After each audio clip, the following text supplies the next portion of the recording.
konkolaataan Cybertruck sibiilota rasaasni hin urree fi rookeetii fakkaatan irraati kan hojjetamu. Konkolaataan kun ulfaatina olaanaa hanga toonii 4 yookiin kiiloogiraama 4,000 ga'u waan qabuufis biyyoota akka UK keessatti nageenya daandiif jecha heeyyaman arganne. Konkolaataan kun sanbata xiqqaa yeroo jalqabaaf daandii magaalaa Finfinnee irratti mul'ateera. Fayyadamtoonni miidiyaalee hawaasummaa hedduunis konkolaataan gatii qaalii kun yeroo jalqabaatiif Finfinneetti mul'achuu hordofee dinqisiifannaan viidiyoo fi suuraadhaan qoodaa jiru. Maallaqa irratti bahuu malu kanneen gaafatanis jiru. Konkolaataa Cybertruck Itoophiyaatti kan jalqabaa ta'e kana bitee kan galche ammoo dhaabbata hojii teeknooloojii fi kalaqa hubannoo namtolchee irratti hojjetu Faaris jedhamudha. Hundeessaa fi hojii gaggeessaa olaanaan dhaabbatichaa obbo Eeliyaas Yirdaa'u dhimma kana ilaalchisuun maatii olaanaa waliin turtii taasisaniiru. Konkolaataan amma gara biyyaa gashne kun Cybertruck Beast jedhama. Moodeelii Cybertruckota jiran keessaa isa guddaa, reenjiidhaanis reenjii guddaa kan deemu, spiidiinsaa, baatiriinsaa moodeelota Teeslaan oomisha keessaa isa cimaadha jechaadha. Egaa konkolaataa kana biyyatti fiduudhaaf kan nu barbaachise tokkoffaan teeknooloojiiwwan eeroospeesii wajjin wal qabatan, saatalaayit teeknooloojii wajjin kan wal qabatan baay'ee gara biyyaatti fiduudhaaf hojjetaati ture, hojjetaas jirra. San keessaati fakkeenyaaf oomisha SpaceX kan ta'e Starlink saatalaayit connectivity kan dhiyeessu dhaabbanni sun akka biyya keenya keessa galee hojjetu gochuu irratti carraaqaa jirra. Akkuma kana piroojeektiiwwan biyyoota adda addaa keessatti hojjetaman haaraa kan ta'anii fi kan irraa baratamuudhaa danda'u kan immoo dafee uummanni keenya beekee fuulduratti kan ba'aa jiran teeknooloojii haaraa fuulduratti ba'aa jiran kana keessumaa dargaggoonni ol dhufaa jiran kun wanta haaraa akka ittiin taaneef akka isaan argaa barataniif gochuudhaaf kan fichisiisne. San keessatti teeknooloojiin konkolaataan kun hidhatee jiru, teeknooloojii baatirii wajjin kan wal qabatu, teeknooloojii seensaroota wajjin wal qabatu, teeknooloojii spiidii wajjin wal qabatu hunda akka addunyaatti the fastest car in the world jedhamee liistii kan ta'e kan jiru. Kana wajjin wal qabatee acceleration ijoolleen keenya baratan the way forward kana hubannaa akka isaan irratti argatanii fi wanti kun wanta haaraa akka ittiin taaneef akkasumas immoo dhaabbanni keenya dhaabbata teeknooloojii jaateef teeknooloojii guddaa fakkaatu warroota waa qaban qofatu qabata kan jedhamu kana gadi buusnee hawaasa keenya keessatti agarsiisuu barbaanna. Mootummaan biyya keenya instituushinii dhaabee amma akka mootummaattis haayilii poolisiin qindaa'ee irratti hojjetamaadha. Garuu akka dhuunfaatti immoo dandeettii artificial intelligence for business nuti fookasii kan goonu space science for business, AI for business interpreneroota hedduu uumuudhaaf ofii keenyaafis immoo galii guddaa biyyaaf kontribiitii gochuu irratti fookasii goonee hojjenna. Kanaafuu amma konkolaataan kun hojii baruu fi barsiisuu kan biyya keessa galchitan jechuudha. Egaa hojiin isaa bal'aadha.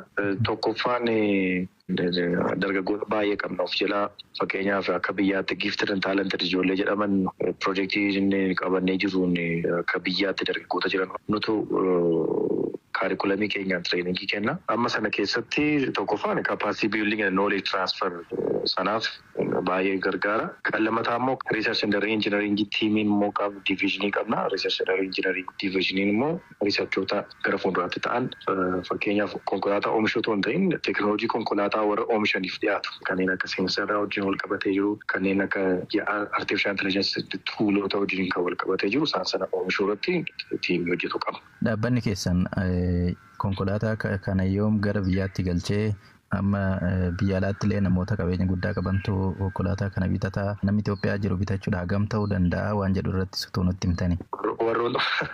Warroon akkasii kana sumaafanni isaa maaliif Cybertruckiin 2019 kan gabaa Ameerikaa irratti galmeen jalqabame bara pendeemikii sana achii booda haga yoonaa kan kaampaanii sun dhiyeessaa jiru warra kana dura galmaanii turanii fi warra yeroo sana advance payment kaffalaniif dhiyeessaa jira.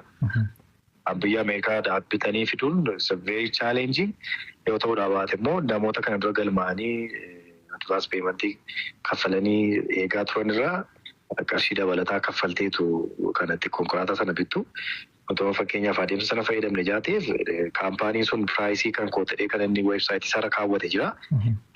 Karaa sanaatiin bituu hin dandeessu amma akka jirutti. So kana gadi baasnee miidiyaa irratti kanaan bitamee sanaan bitamee isaan biraa darbinu garuu gatii guddaa kaffallee kan lammataa qilleensaan dhufe egaa akkuma beektu Ameerikaadhaan naas dhufu toonii 3,700 olidha. Almost toonii 4,000. So toonii 4,000 sanaaf Ethiopian Airlinesiin Akkuma sana kaargoodhaan chaarjii godhaa, san booda taaksii qabaa, sanaan dhufee. Egaa inni guddaa kanasii kaasee karaa keenya leekcharii staafiidha neemti kan yaadnu dhaabbata teekinooloojiiti. Teekinooloojiin haaraan bahe kun immoo irratti yaaluu barbaanna. Tiimonni keenya akka isaan salphisanii ilaalan barbaanna.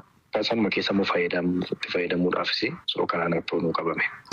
Tarii torbee darbe kana keessa Finfinnee keessa innaa socho'u namooti gara tiiktookiitiin miidiyaa hawaasummaa irratti baay'ee qoodaa turan. Konkolaataan kun biyya keenya galeera ajandaa jedhu namooti baay'ee dinqisiifannaadhaan maxxansaa turanii. Riyaakshiniin dhaabbanni keessan argate amma fakkeenya konkolaaticha innaa Finfinnee keessa socho'u haala jiru wanni nutti himtanii yoo jiraate. Hagayyoona haayiwee irratti baasan cheekiin goone ispiidii isaa gara fuulduraatti garuu kan gochuu barbaadan kan jalqaba si kaasee akselereeshinii wajjin kan wal qabate turtii baatirii wajjin kan wal qabate konkolaattota biyya keessa jiran keessaa isa jalqabaa isa cimaadha. Ispiidiidhaanis konkolaataan akka Itoophiyaatti jiru kan kana caaluun wanta jiru natti fakkaatu.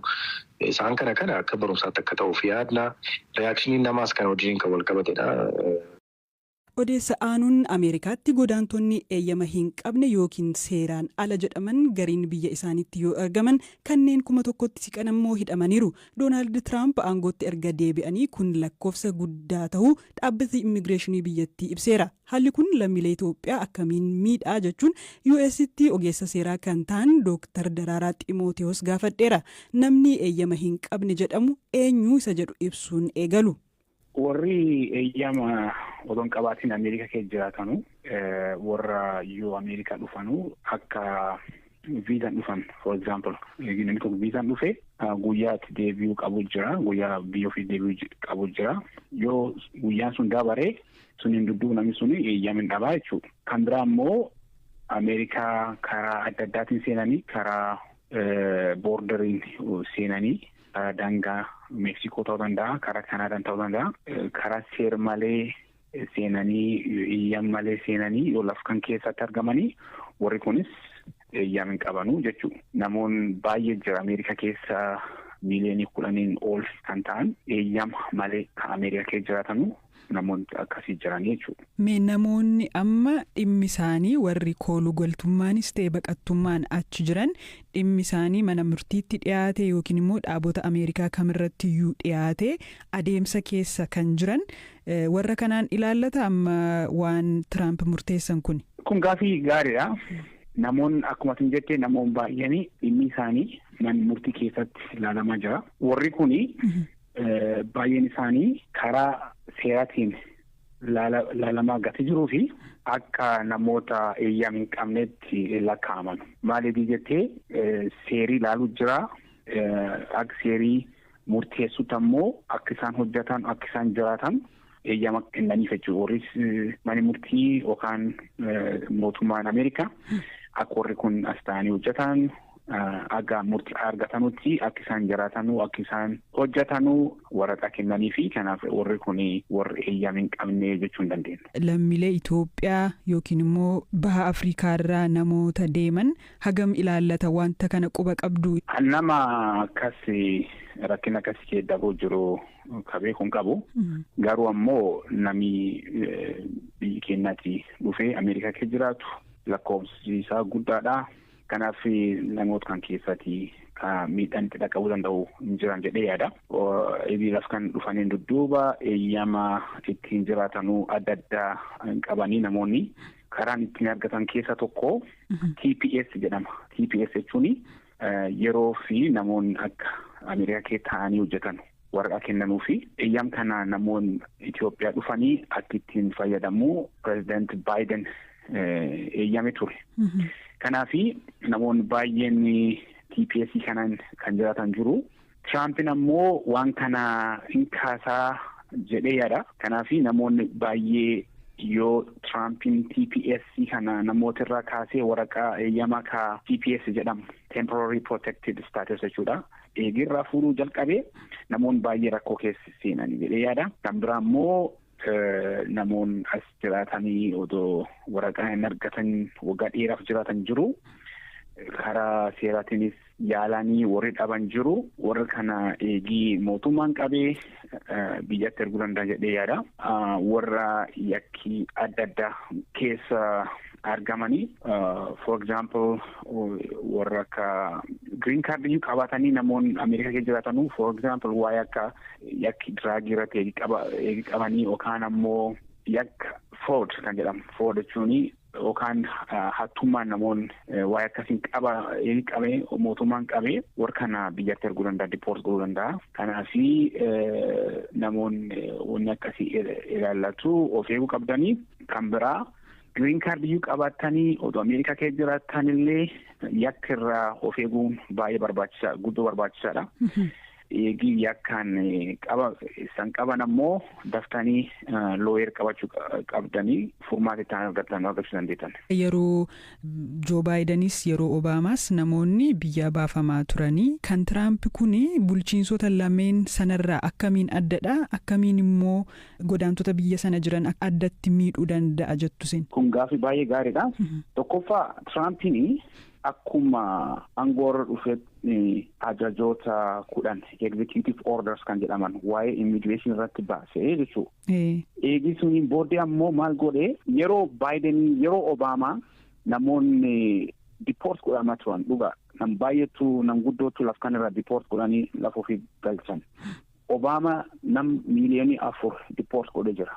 Garuu yoo President Trump ilaallu inni warra kan caalaa nam dipoort godhaa jedhee ka'ee jira jechuudha. Kanaaf inni lakkoofsa nam hagam dipoort godhee nam yaadi isa kan waan ta'eef warra durii dipoort godhe caalayyuu dipoort godhuu fi socho'aa jira tokko sun. Lammeessoon ammoo Baayiden yoo ilaaltu Obaamaa yoo ilaaltu namoota yoo laf kana dipoort godhanu private plane yookaan xiyyaara siviiliyaanii akkas fayyadaman. Tiraampiin ammoo military plane xiyyaara waraanaa fayyadamee namoota biyya sana guuraa biyya isaanii deebisaa jira. Maaliif xiyyaara waraanaa fayyadamuu filatan? Xiyyaarri waraanaa nam lafa guuranii mootummaati guddoo rakkisu.